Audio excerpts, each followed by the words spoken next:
Hi everyone, this is Mohit Sharma और आज हम पढ़ेंगे crystal field theory. Crystal field theory यानी सीएफटी, जो 12th में कोऑर्डिनेशन कंपाउंड में हम पढ़ते हैं, बीएससी में भी, जहां पे भी हम कोऑर्डिनेशन केमिस्ट्री के बारे में पढ़ेंगे, सीएफटी जरूर पढ़ेंगे। तो सीएफटी को आज डिटेल्स में जानते हैं इस वीडियो के अंदर। तो सीएफटी को सबसे पहले एच बेथ और वॉन ब्लैक ऑर्गल ने 1952 में दिया था, जो एक कंप्लीटली इलेक्ट्रोस्टैटिक मॉडल है जो मेटल और लिगेंड्स बॉन्ड को कंप्लीटली आयनिक मानता है।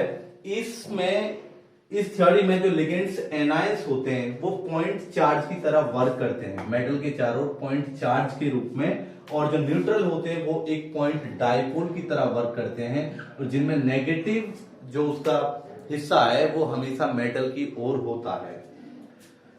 डी जो ऑर्बिटल्स हैं वो 5 प्रकार के होते हैं, यानी डी सबसेल में 5 ऑर्बिटल्स होते हैं, d x y, d y z, d z x और d x square, y square और डी जेड स्क्वायर। जो डी एक्स वाई है और डी वाई जेड है, डी जेड एक्स है, वो एक्सिस के बीच में होते हैं, और जो d x square, y square या डी जेड स्क्वायर है वो अलोंग द एक्सिस होते हैं, यानी एक्सिस के ऊपर होते हैं। जो लिगेंड होता है वो हमेशा मेटल को जब अप्रोच करेगा वो अलोंग द एक्सिस करेगा। अलोंग द एक्सिस करने पर ये जो अलोंग द एक्सिस वाले ऑर्बिटल्स हैं इनकी एनर्जी बढ़ जाती है। स्टार्टिंग में जो मेटल लिगेंड्स होते हैं, मेटल के जो ऑर्बिटल्स होते हैं, डी ऑर्बिटल्स, वो सेम एनर्जी के होते हैं और वो डी जनरेट ऑर्बिटल्स कहलाते हैं। D generate orbitals having same energy or similar energy are called degenerate orbitals। जैसे ही लिगेंड इनको अप्रोच करेगा along the axis, तो इन जो along the axis वाले ऑर्बिटल्स हैं उनकी एनर्जी बढ़ जाती है। इन डी ऑर्बिटल्स को दो नामों से हम पुकारते हैं इन द सीएफटी। एक तो इजी सेट ऑफ ऑर्बिटल्स हैं जो along the axis वाले हैं, यानी dx2, y2 या dz2 हैं, यानी dx square, y square, dz square हैं। वो तो हो गए आपके इजी सेट हो गया। और जो T2Z सेट है उसमें वो ऑर्बिटल्स आते हैं जो बिटवीन द एक्सिस होते हैं। तो जैसा मैंने बताया कि जो लिगेंड अप्रोच करता है मेटल को, अलोंग द एक्सिस करता है, उससे इजी सेट की जो एनर्जी है वो थोड़ी बढ़ जाती है। ठीक है, तो जैसे ही मेटल के डी ऑर्बिटल्स को लिगेंड अप्रोच करेगा तो अप्रोच करने पर उन ऑर्बिटल्स की स्प्लिटिंग होती है। जो अलोंग द एक्सिस वाले हैं उनकी एनर्जी थोड़ी बढ़ जाएगी, और जो बिटवीन द एक्सिस हैं उनकी एनर्जी थोड़ी कम हो जाएगी। जैसे ही मेटल को कोई लिगेंड अप्रोच करता है तो ये free metal ions along the axis वालों की एनर्जी जो बढ़ जाती है वो डेल्टा ओ से प्लस 0.6 डेल्टा ओ या फिर प्लस 3/5 बढ़ जाती है। और जो आपके इस सेट को हम बोलते हैं इजी सेट, क्योंकि ये अलोंग द एक्सिस है। जो बिटवीन द एक्सिस वाला सेट है T2Z, d x y, d y z और डी जेड एक्स, इनकी एनर्जी माइनस 0.4 डेल्टा ओ घट जाती है, या फिर हम कहें -2/5 डेल्टा ओ घट जाती है। ठीक है, अब ये कंडीशन कहां पे आती है? अगर कोई 4 इलेक्ट्रॉन है, मेटल के पास 4 इलेक्ट्रॉन है, 4 इलेक्ट्रॉन आते हैं किसी मेटल के पास, D4 कॉन्फ़िगरेशन प्रेजेंट है, तो 1 2 3 4 और 1 2 3 4 हम फिल करते हैं, तो 1 2 3 और चौथा इलेक्ट्रॉन या तो हम इसी T2Z लेवल में पेयर अप करें, या फिर हम चौथे इलेक्ट्रॉन को इजी सेट ऑफ ऑर्बिटल्स में पहुंचाएं। ये हमारे सामने एक बड़ा डायलेमा यानी दुविधा होती है, तो इसको कैसे सॉल्व किया जाए? ठीक है, तो इसके लिए क्या है कि ये जो CFSE है, क्रिस्टल फील्ड स्प्लिटिंग एनर्जी करने के लिए क्रिस्टल फील्ड स्प्लिटिंग एनर्जी कहलाती है। यदि ये क्रिस्टल फील्ड स्प्लिटिंग एनर्जी ज्यादा है पेयरिंग एनर्जी से ज्यादा है कौन? Crystal field splitting energy.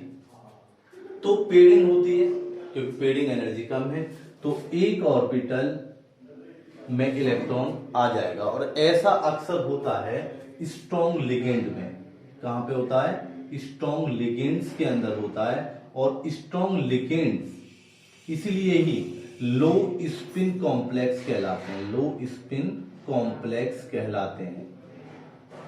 ठीक है, अगर D4 कॉन्फ़िगरेशन के अंदर ये स्प्लिटिंग एनर्जी लेसर है पेयरिंग एनर्जी से लेसर है, तो ये फोर्थ इलेक्ट्रॉन आपका पहुंच जाता है ईजी सेट ऑफ ऑर्बिटल में। तो इसमें ऐसा किन में होता है, ये वीक फील्ड लिगेंड के अंदर ऐसा होता है, जो वीक फील्ड लिगेंड होते हैं, और वीक फील्ड लिगेंड ही क्या है, हाई स्पिन कॉम्प्लेक्स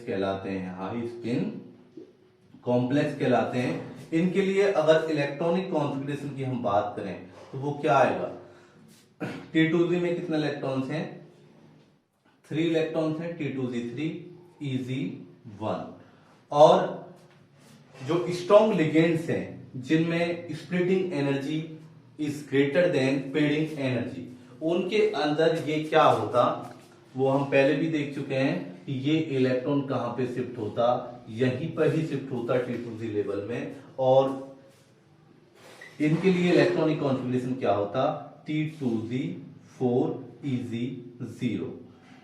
ठीक है, तो हम इस तरीके से कोई भी इलेक्ट्रॉनिक कॉन्फ़िगरेशन इस CFT के द्वारा कर सकते हैं। तो CFT और VBT में केवल ये एडवांटेज है VBT से कि ये कलर कॉन्फ़िगरेशन को बता सकती है।